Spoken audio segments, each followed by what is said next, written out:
All right, good morning, everybody. We're back out in the shop this morning.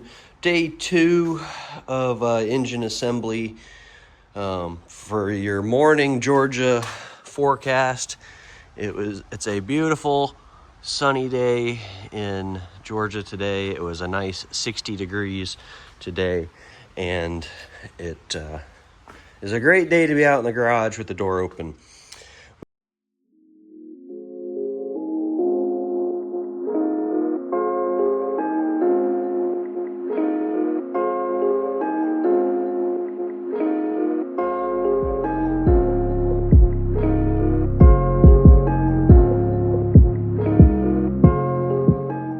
We just got home from my parents. I went and picked up my carburetor and my intake that's been sitting in their parts washer for probably 4 months now. And anyways, we're happy to have this stuff back.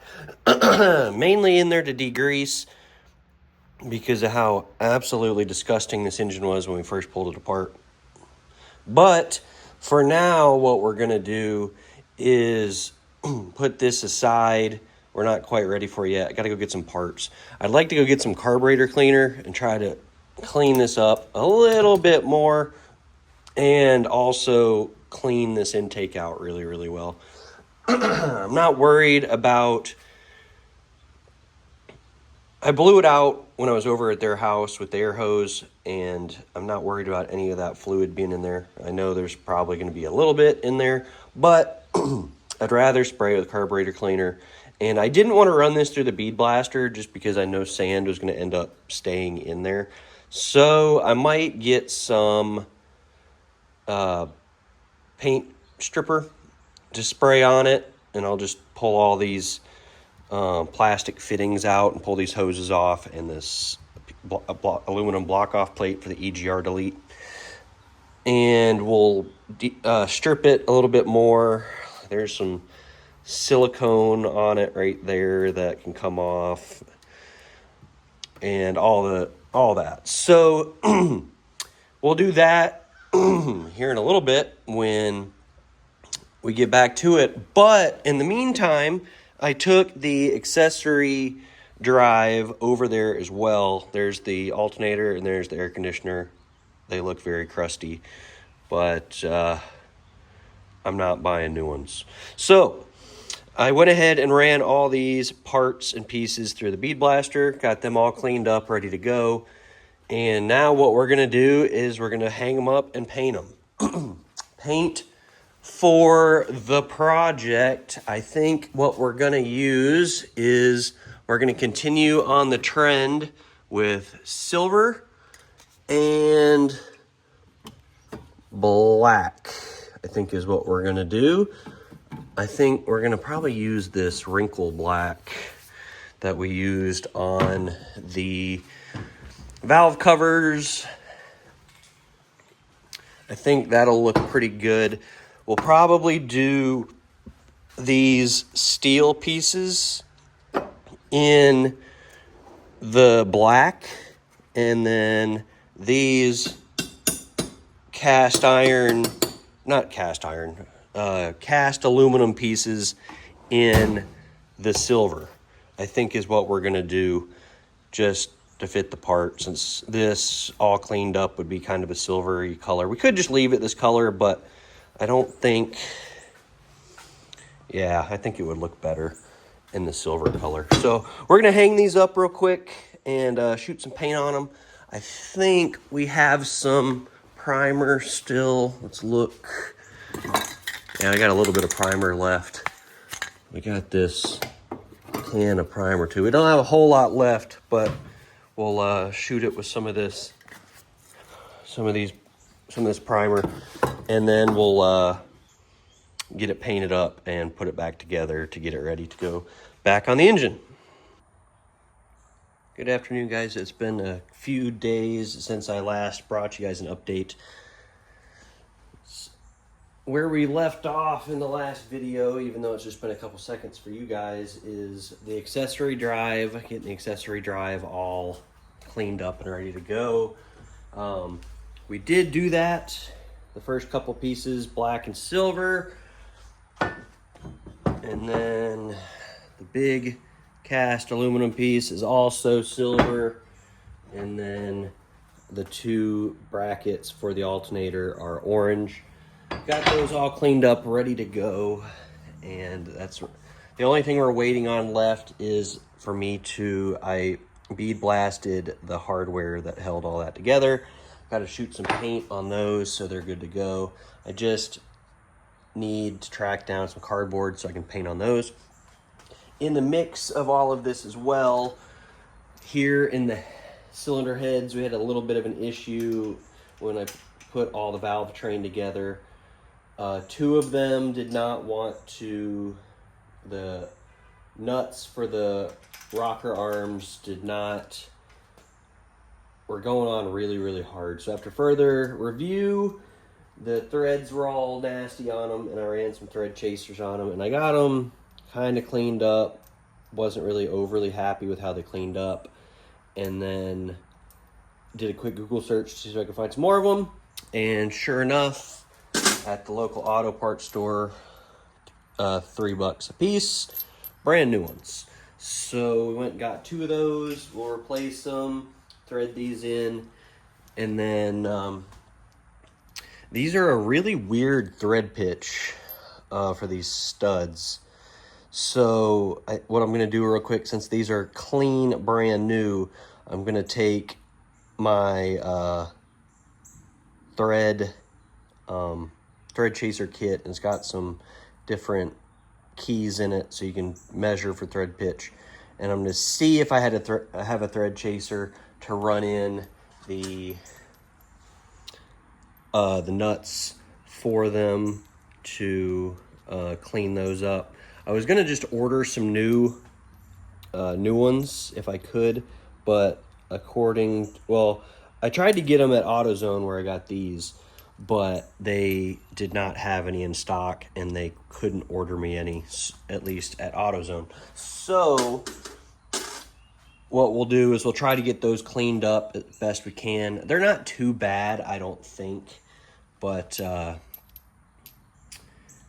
we'll get that done and dusted and see if we can get the cylinder heads done. I still have not torqued them. They're just kind of loosely sitting on here. Figured out those torques according to the manual. It says 40 foot-pounds and then a quarter turn past. So we'll go ahead and torque those, get those torqued down. And then hopefully by then, the accessory drive will be good to go back together. And then I forgot to get carburetor cleaner for both the carburetor and the intake. So unfortunately, I'll have to run back to the store real quick to get some carburetor cleaner for those. But other than that, we should... Oh, I also... a little bit of a situation, can't remember if I talked about this in my last video or not, but the oil pump in the kit came brand new with the cap on the end here, but no pickup tube on it. And I started dinking around with my old one. I kept the old one. It was sitting over there on my table. And here's the cap off of it with the pickup tube on it. And I tried to pull this pickup tube, whatever you want to call it, off of there. And I pulled uncomfortably hard on that. And I could not, for the life of me, get that off. So I went ahead and tore the old one apart, obviously, tore this cap off, and it'll go on there just like so. I took this over to Mom and Dad's and rinsed this out through the parts washer, got it clean, got all the metal chips and sludge and everything that was in this out. All I got to do is I'm going to bump this with some sandpaper. It's clean. There's no real big grooves in it. It may look like it's got grooves in it, but it does not. So I'll bump that with some sandpaper or some Scotch-Brite just to knock the debris off of it. And then we'll bolt this up here like this. I got brand new bolts from the new oil pump in there, and we'll get this installed. And then after that, we should be able to throw the oil pan on this thing and continue on. My goal, I have one more day before I go back to work. I go back to work tomorrow morning early. So my goal is to get this intake put on it tonight, get the heads torqued, valves lashed, and the oil pan put on it, and the accessory drive put back on it. So basically, when I get home from this next trip, we'll be able to push the truck back around, and we'll be able to start the video of putting the engine back into the truck. That's the plan. So what we'll do is I'll put you in a time lapse so I can torque these heads real quick and put this valve train back together, and I'll bring you back in when there's a significant update.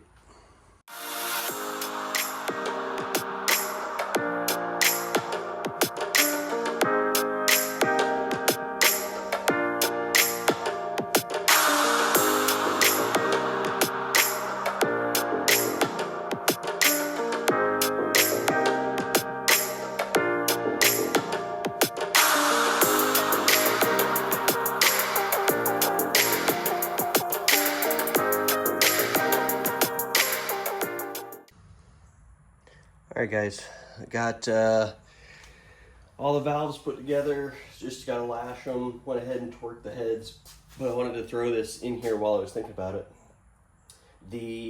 I torqued these to 40 foot-pounds, like the manual said, and then they wanted a quarter turn. Quarter turn after torquing them, and I physically could not get a quarter turn out of it. Maybe, I don't know, it's half of a quarter. That's about all I could get out of them after that. So I'm gonna call that good enough. This is not a boosted engine. This is not gonna have a big turbo or nitrous or anything. It's a pretty low compression engine. I think the torque, that value that's under it right now, is plenty, and I think it'll do just what we need it to do. So lash the valves, get the oil pump on it, and then start getting the accessory drive. Oh, we got to put the forward pulley on there too. I went over to I put this in by hand, using just my hammer to tap this in, and I went over there to try to get I'll use this as an example. Obviously this is not big enough, but if you put this over the top of the crank and it's pushing on the bearing surface, you can use that as a seal driver. And they make seal driving kits, but it doesn't work in this purpose because the seal drivers are completely flat, and you would obviously just be hitting on the crank, not hitting on the seal. So we're in a little bit of a predicament on that part, to get that the rest of the way in. I'm 99% sure it's seated in there and it's all the way in. I just want to verify it. If I was smart, before I put all this together, I would have pressed that in there with the normal seal driver, and then put this timing cover on. But hindsight, here we are. So now what we'll do is grab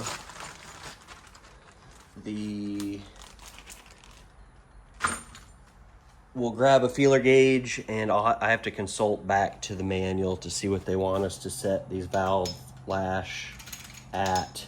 So gotta consult the manual for that real quick. I'll lash these valves, and then it'll be good to go, I think, with the valve train. I did put these new studs in this one and this back one here, and they fit really well. And then I ran a thread chaser in these nuts for the rockers, but I knew it was a risky shot if the steel lock side of them were going to survive that.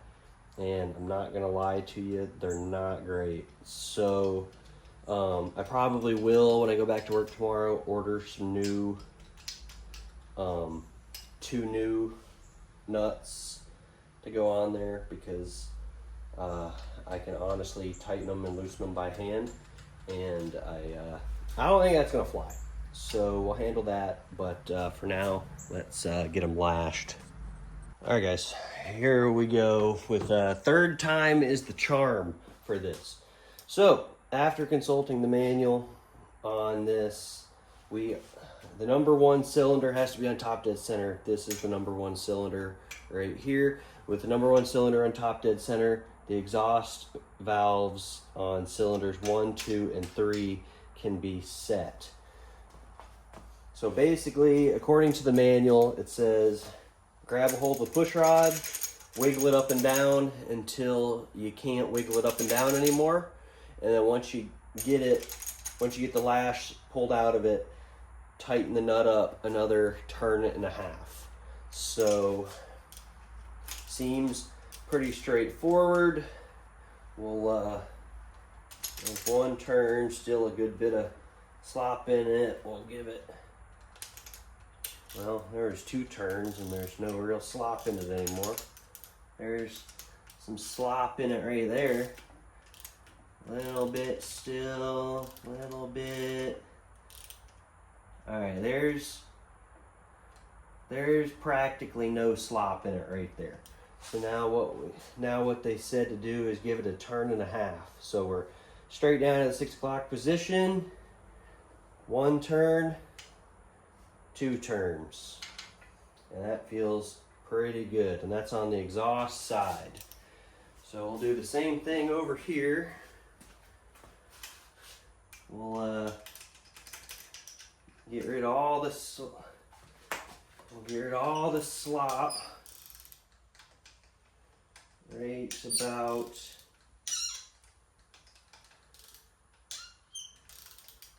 right about there, and then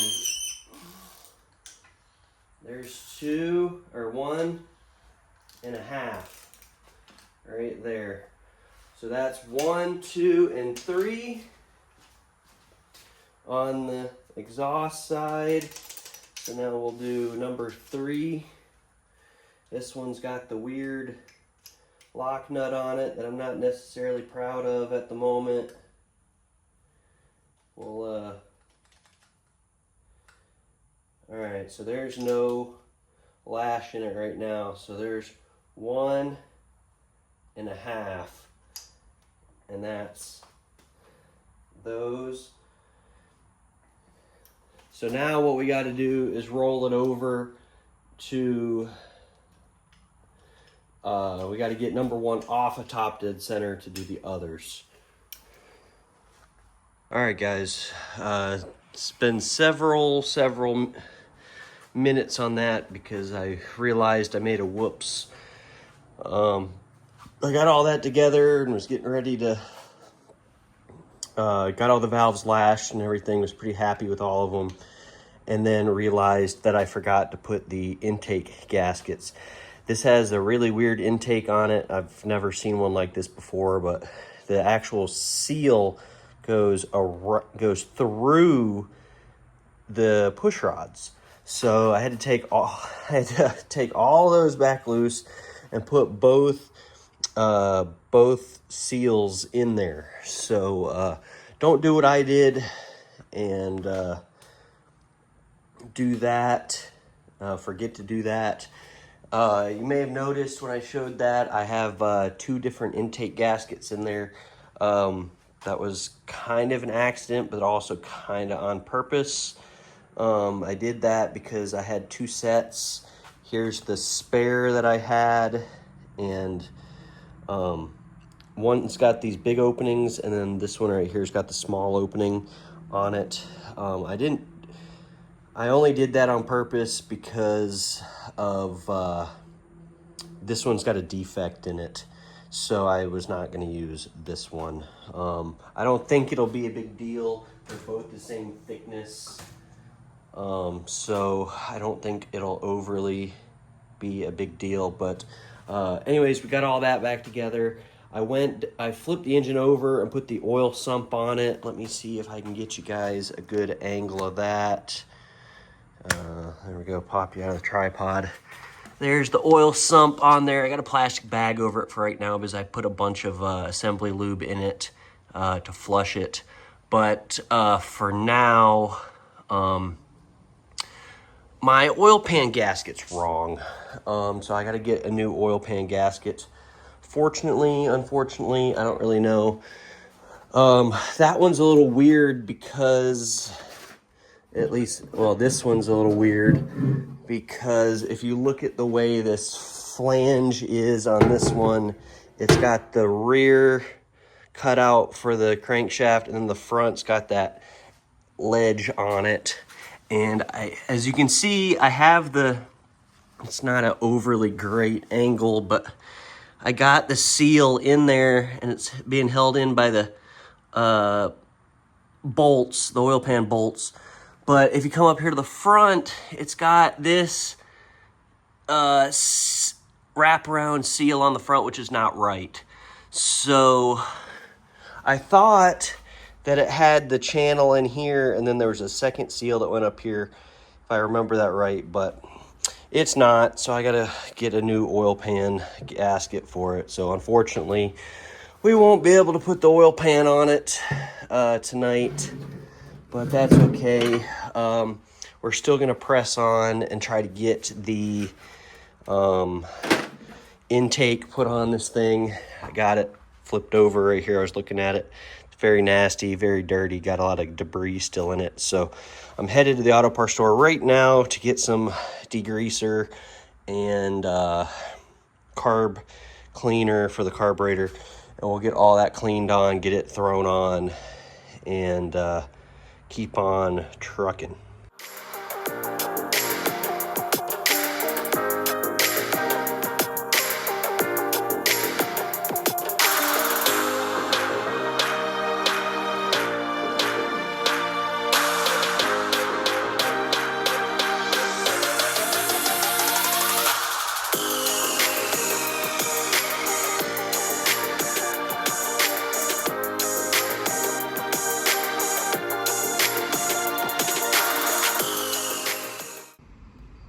Okay guys, we're wrapped up for the night. As you can tell, it's dark outside, and gotta be kind of quiet because we got a get together going on at the house tonight.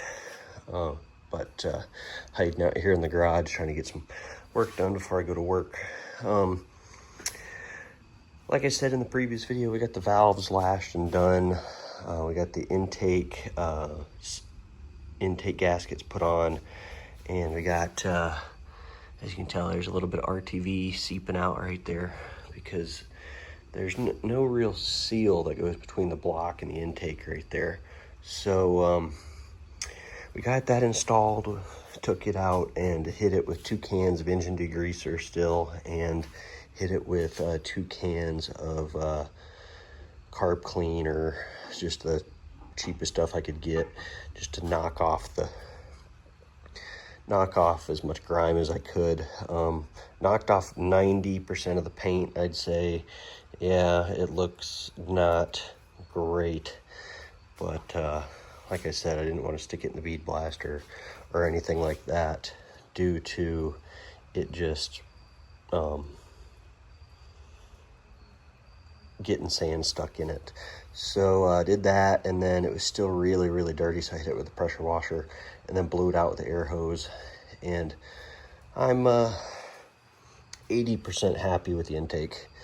I wish I could have cleaned it and got it painted and everything, but in reality, it'll be underneath the carburetor and underneath the air box, and you'll hardly be able to see it. So we did that. Got the, I didn't realize I had ordered a nice set of silicone valve cover gaskets, because like I said earlier, I don't like the cork ones. Well, when I did that, I ordered 2 sets, so I got a spare set, so that's kind of neat. So we got those put in. I got some spark plugs from O'Reilly's, threw those in it. And as you can tell, we got the accessory drive put on it, alternator, and air conditioner put back on it. This air conditioner doesn't work. It's the R12 system, and can't get any of that refrigerant, at least that I know of. So I'll probably swap it to 134, maybe, if I choose to. Maybe not. We may just rock it with, we're going into the winter here in Georgia, so air conditioning won't be needed till next year anyways. We got to put the lower balancer bolt in it. It's sitting over there. Get it pressed in, and then get the other pulleys for the accessories put on it. What else did we do? I had forgotten I have to put the oil pump shaft in it. So I pulled it out and flipped it over and looked and made sure that, but it actually slides down. I don't know if you can see it. Nope, can't see it, but let me grab a flashlight. Maybe you can see it better. Down in the, there you go. That hole down in there, that is where the oil pump rides. So oil pump shaft needs to get put in when the distributor goes in, and that'll be that. But overall, good progress tonight. We did not get the oil pan put on it because I have, like we talked about in the previous video, I got the wrong oil pan gasket. So I got one of those coming. It'll be here tomorrow. Unfortunately, got to go back to work tomorrow. So we'll get this video edited and posted, and then we'll do a part 2 of the last little bits of putting the oil pan on it, the carburetor and the fuel pump on it, flywheel on it, and just wrap up a couple little things.